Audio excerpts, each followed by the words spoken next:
نحمده ونستعينه ونستغفره ونعوذ بالله من شرور أنفسنا وسيئات أعمالنا. من يهده الله فلا مضل له ومن يضلل فلا هادي له. وأشهد أن لا إله إلا الله وحده لا شريك له وأشهد أن محمدا عبده ورسوله. يا أيها الذين آمنوا اتقوا الله حق تقاته ولا تموتن إلا وأنتم مسلمون.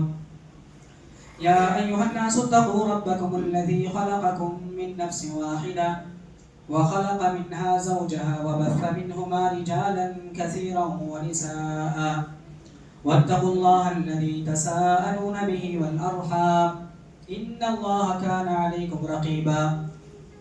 يا أيها الذين آمنوا اتقوا الله وقولوا قولا سديدا يصلح لكم أعمالكم ويغفر لكم ذنوبكم ومن يطع الله ورسوله فقد فاز فوزا عظيما.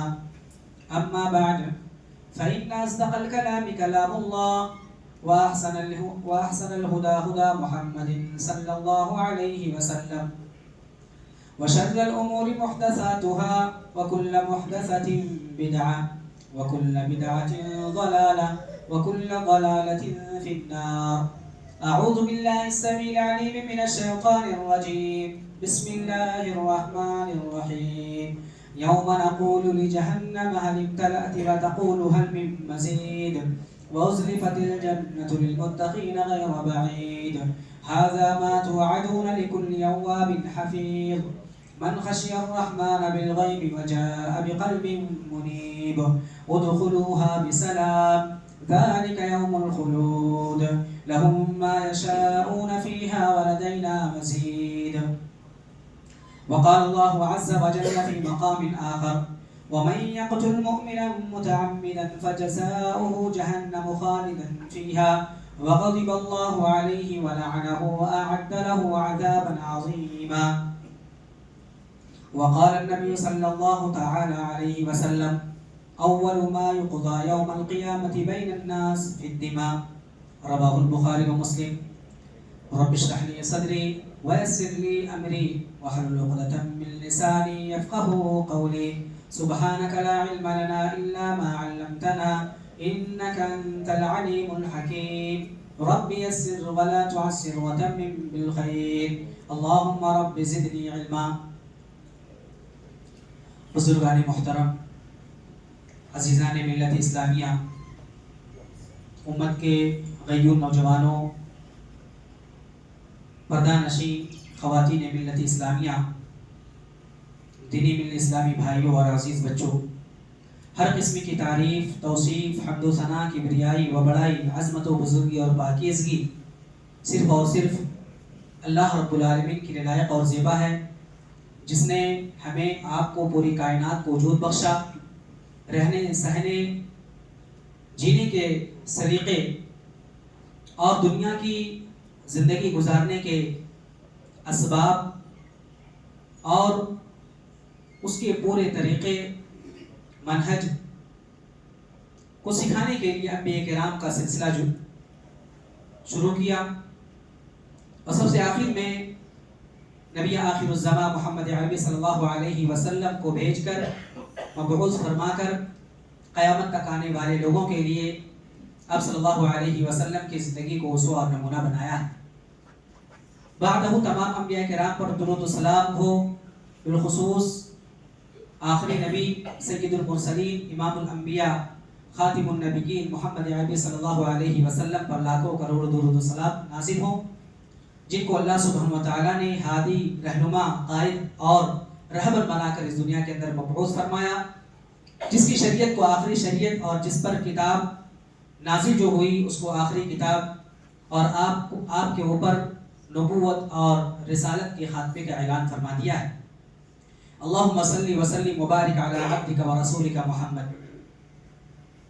حضرات گرامی، ذرا تصور کریں کہ اگر کوئی شخص کعبے کو نقصان پہنچانے کے لیے، غلاف کعبہ کو پھاڑنے کے لیے، اس کی اہانت کرنے کے لیے، اس کی حرمت کو پامال کرنے کے لیے، بلکہ اس کو ڈھانے کے لیے اور اس کو برباد کرنے کے لیے کوئی جائے، ارادہ رکھے اور باقاعدہ اس کی ہر اینٹ کو ہلاکت کے دہلیز پر پہنچانے کے لیے عزم مصمم کرے، ہتھیار بھی اٹھائے، تو ذرا تصور کرے ایک مسلمان کا خون ضرور کھولے گا، اور اس کو بچانے کے لیے اور اس کو منہدم نہ ہونے کے لیے اس کو اگر اپنی جان کی بازی لگانی پڑے تب بھی وہ پیچھے نہیں ہٹے گا، اور وہ کوشش کرنے کے لیے تیار رہے گا جس کے ذریعے سے وہ کعبہ اور خانہ کعبہ بچ جائے، محفوظ رہے۔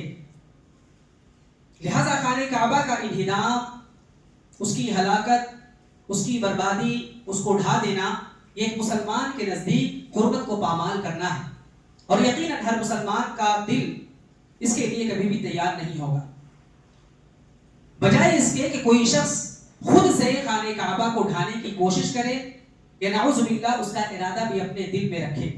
ہرگز ایسا نہیں ہو سکتا، لیکن ایک ایسا جرم بھی ہے، ایک ایسا گناہ بھی ہے جو خانہ کعبہ کو ڈھانے سے بھی زیادہ بڑا ہے، بڑا سنگین ہے۔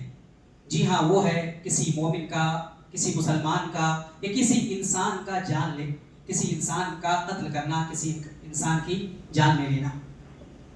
نبی کریم صلی اللہ علیہ وسلم نے ایک حدیث میں ارشاد فرمایا جو سنن ابن ماجہ کی روایت ہے، ایک موقع پر خانہ کعبہ کو مخاطب کیا اور کہا، فرمایا ما اطیبک، کتنی پاکیزہ ہے تو، کتنی پاکیزہ ہے تو، ما اطیب ریحک، کتنی خوشبودار ہے تو، تیری خوشبو کتنی عمدہ ہے، وما اعظمک، کتنی عظیم ہے، وما اعظم حرمتک، اور کتنی عظیم ہے تیری حرمت، والذی نفس محمد بیدی، لیکن اس ذات کی قسم، اس اللہ کی قسم جس کے ہاتھ میں میری جان ہے، محمد کی جان ہے، لحرمت المؤمن اعظم عند اللہ حرمت دینہ و مالہ، لیکن یاد رکھ اے خانہ کعبہ، تیری حرمت اپنی جگہ، تیری عظمت اپنی جگہ، لیکن ایک مومن کی جان تیری حرمت سے بھی بڑھ کر اللہ کے نزدیک ہے۔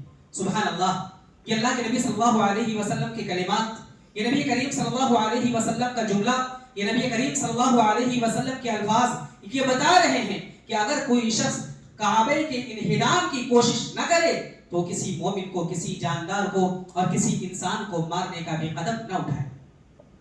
یہ ہے ایک انسان کی جان کی اہمیت، اور دیکھیں انسان کی جان کی اہمیت کا اندازہ اس بات سے بھی لگا سکتے ہیں اور قتل کی سنگینی کو بھی پہچان سکتے ہیں کہ قرآن کریم میں جتنی بھی آیتیں ہیں، بہت ایسی آیتیں، بلکہ 10 آیتوں میں اللہ رب العالمین نے یہ لفظ استعمال کیا، وَلَا تَقْتُلُوا النَّفْسَ وَلَا تَقْتُلُوا النَّفْسَ الَّتِي حَرَّمَ اللَّهُ إِلَّا بِالْحَقِّ، اور دوسرے اسالیب میں بھی اس کو استعمال کیا، یعنی کسی بھی جان کو ناحق قتل مت کرو، ناحق قتل مت نہ کرو۔ اسی سے آج کا موضوع ناحق قتل اسباب العلاج ہے۔ اللہ رب العالمین سے دعا ہے رب کریم مجھ کہنے والے کو قرآن و حدیث کے مطابق سچ کہنے، حق کہنے کی توفیق دے، اور ہم سب کو غور و فکر کے بعد کہی ہوئی باتوں میں سے حق بات کی اتباع کرنے کی توفیق عطا فرمائے، آمین یا رب العالمین۔ حضرات گرامی، قتل کی سنگینی یا تو انسان سمجھتا نہیں ہے یا تو سمجھتے ہوئے اس کو لائٹ لے لیتا ہے، بالکل آسان سمجھتا ہے، جبکہ قرآن کریم کی آیتیں، احادیث نبوی اور نبی کریم صلی اللہ علیہ وسلم کے فرامین ہمیں یہ بتاتے ہیں کہ یہ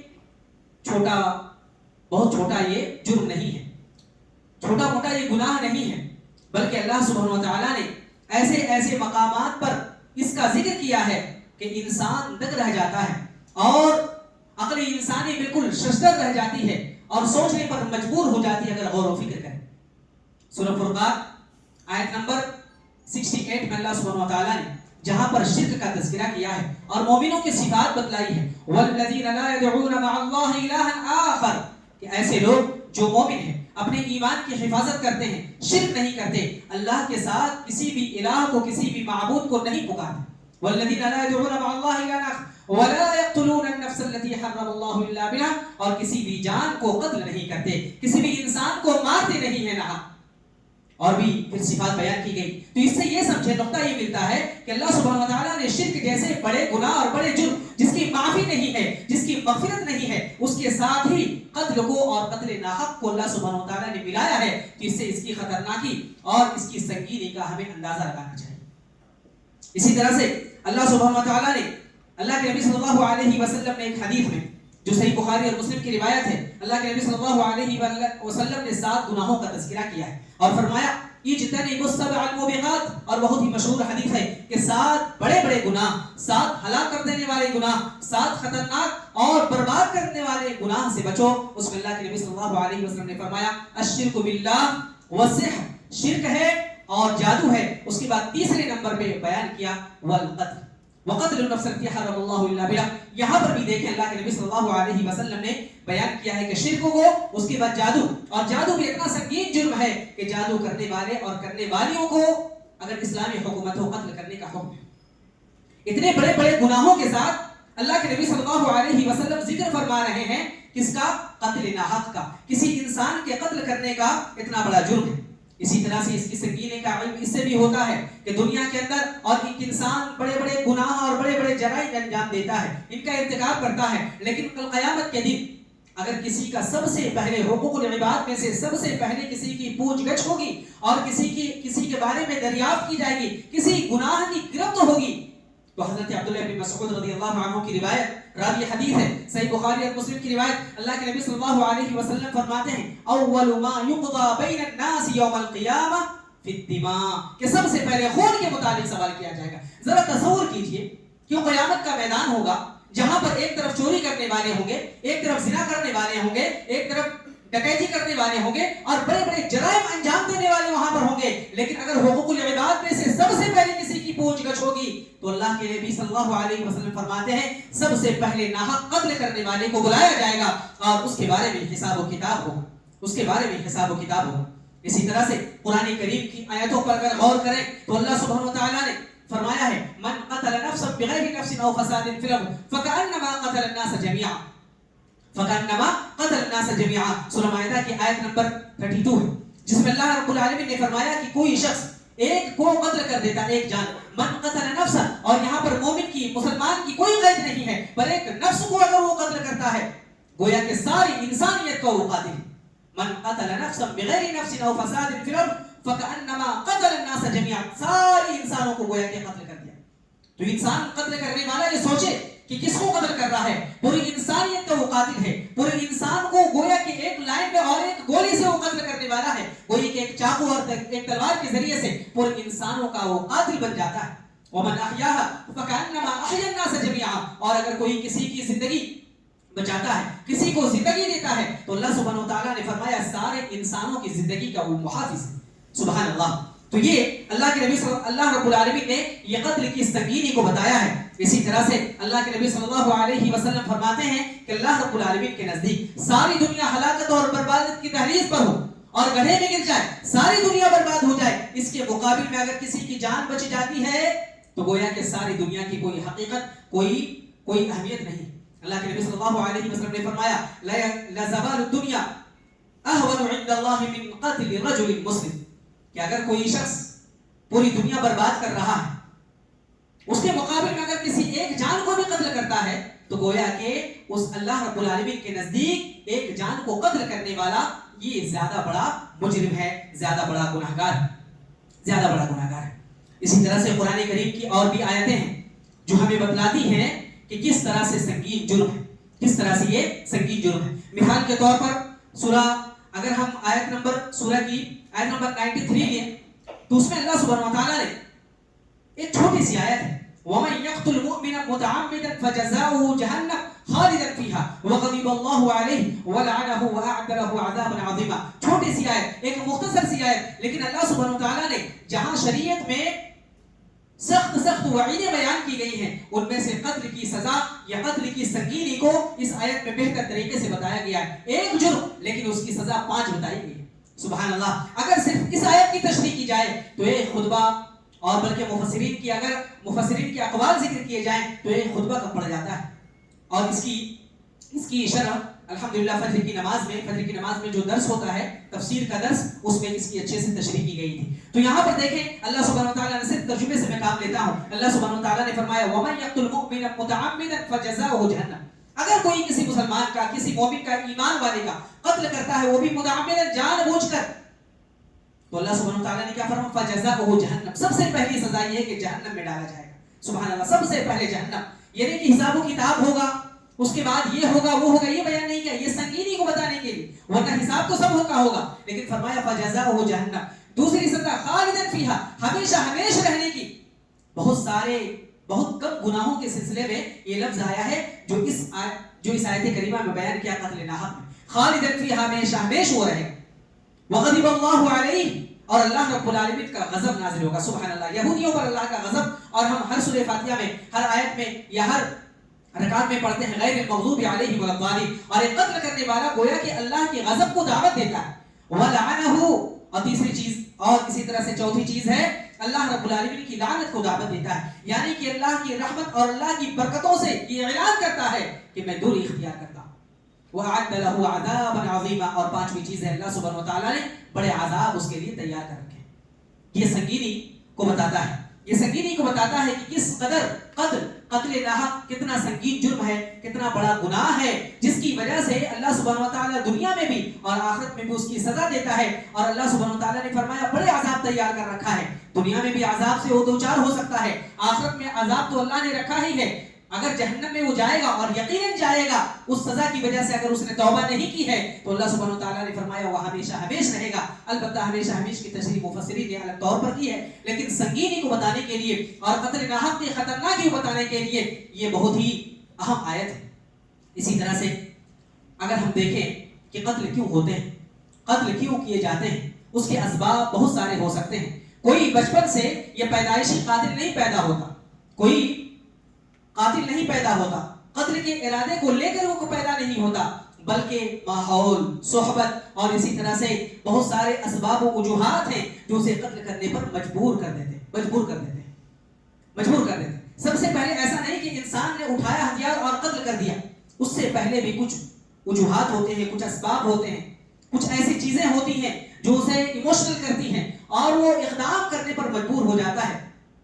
ان میں سے یہ ہے کہ انسان سب سے پہلے شروعات جب ہوتی ہے تو ایک بات ہوتی ہے، چھوٹی سی بات ہوتی ہے، پھر اس کو بڑھاوا دیا جاتا ہے، پھر گالی گلوچ ہوتی ہے، اس کے بعد تم اور ہم میں بات آتی ہے، انا کی بات آتی ہے، اور اس کے بعد باقاعدہ ہتھیار کے ذریعے سے قتل کر دیا جاتا ہے۔ تو یہ دیکھیں کہ قتل جو ہوتا ہے اس سے پہلے بہت سارے اسباب ہوتے ہیں، ان اسباب کو ہمیں جاننے کی ضرورت ہے، اور مختصر وقت میں چند اسباب میں کوشش کرتا ہوں کہ آپ کے گوش گزار کر دوں، آپ کے سامنے رکھ دوں۔ سب سے پہلی چیز یہ دیکھیں کہ تقویٰ اور ایمان کی کمزوری کی وجہ سے قتل ہوتا ہے۔